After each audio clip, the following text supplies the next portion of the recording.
welcome to my YouTube channel. Today I wanted to talk a little bit about how I teach vocabulary words to my students. Vocabulary plays such a huge part in our students' ability to read.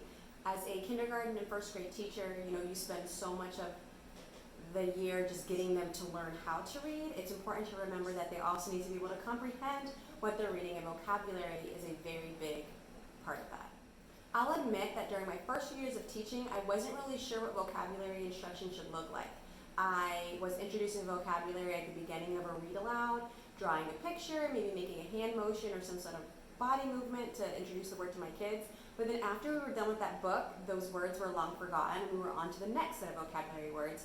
And I was beginning to notice a trend in my students' assessment scores that they were great with phonics and phonemic awareness and fluency, but their vocabulary scores were low, like just all across the board. And I knew that I needed to start changing up the way that I taught vocabulary in my classroom. So I'm going to show you how I introduce my students to vocabulary words. I love to break things up into weeks. It's just like wrapped all nicely in a bow, and how we just get exposure every single day doing new activities with the same 4 words throughout the course of the year. I created a resource for it, and you don't have to have my resource in order to follow the format that I'm using. A lot of the words that I got were from greaterschools.org. They created a list for first graders, and I figured words that were great for first grade would also be great for kindergarten. And I also added in a few words that, just having the 10 years experience working with kindergarten and first grade, I added in some words that I noticed come up in a lot of our stories for those grade levels, and also that I noticed my students struggle with over and over and over again. So at the start of every vocabulary lesson, I show this screen to my students. I have it projected on the board, and I read the words to them. So I'd say special, frustrated, explore, and curious. Then I would tell them to turn and talk with a partner about what you think one or more of these words might mean, and use the pictures as a clue to help you. So at this point, the students would turn, talk to each other. Maybe it's a word they're kind of familiar with, or a word they've heard before, but they just share their initial thoughts about the word with their friends. Sometimes they're just like, I have no idea at all, or they're just very literal and say whatever they see in the picture.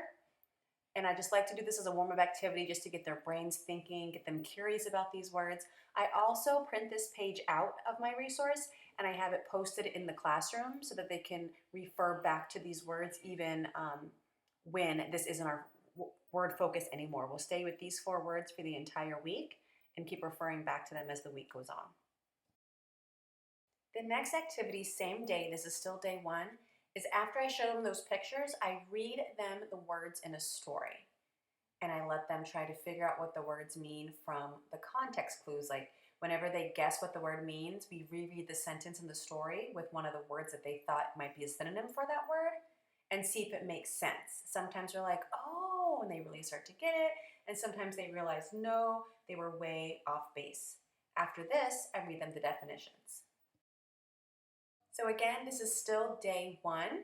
We've seen the words, guessed what they mean from the pictures, we've read the story, and then I finally let them know what the words mean, and I read them the definitions, give them some examples, and then they kind of turn and talk about whether or not they were right or wrong, how close they were, or how off base they were, and they really enjoy that. And that's our first day introduction to these words that we're going to be working with all week long. And then we're on to day 2. These activities take about 5 to 10 minutes each day of practice and exposure to these words. Again, they're posted in the classroom somewhere.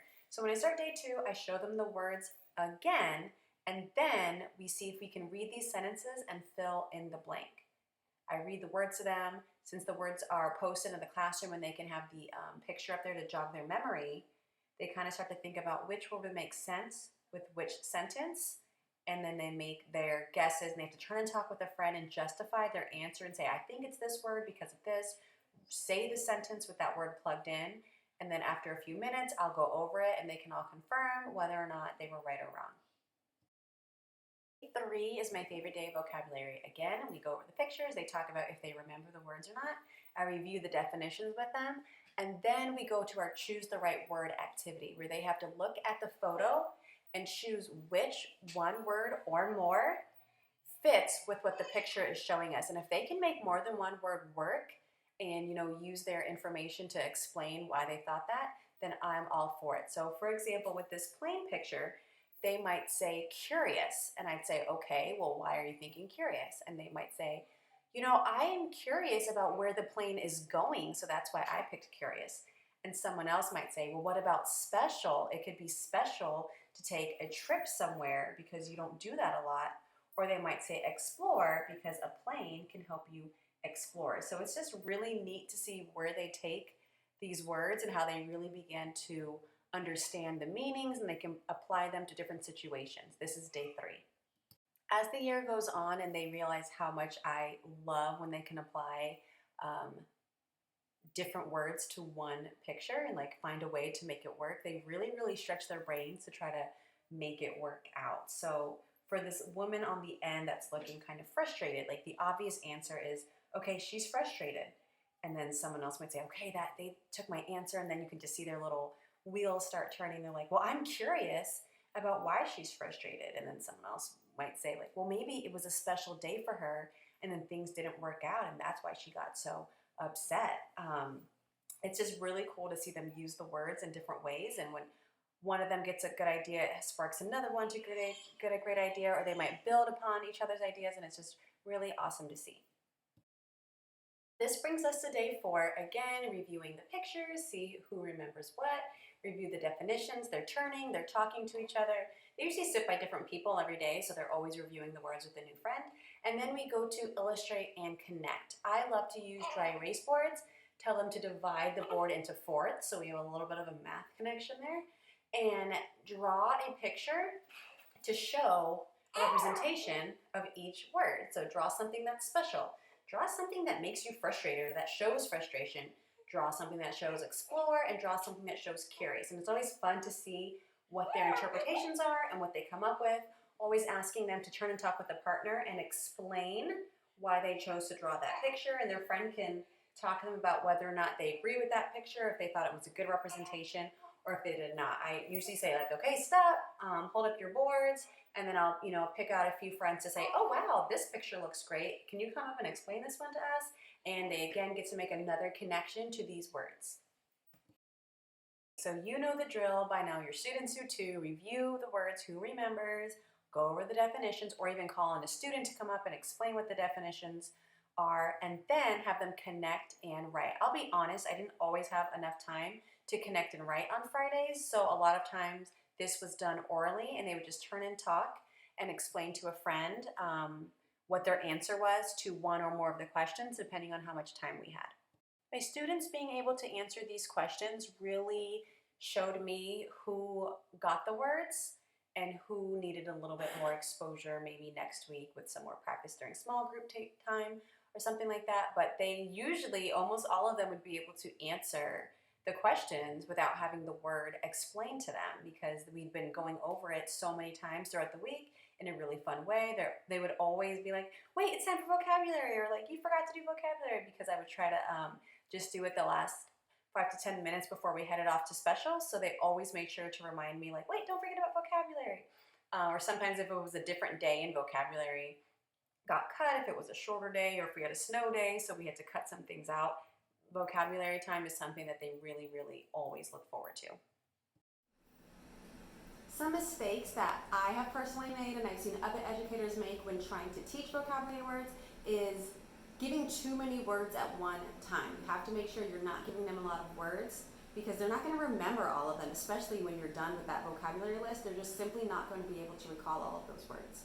Another mistake that I've seen that we want to try to avoid when teaching students vocabulary words is only exposing them to the word one time. If you just write down the words on the board before a story, read the story, and that's that, we can't expect the students to then remember that word when they hear it the next time, or when they see it in a book, or when they're writing, to even try to use that word. We have to make sure they're getting exposure to these words multiple times throughout a week.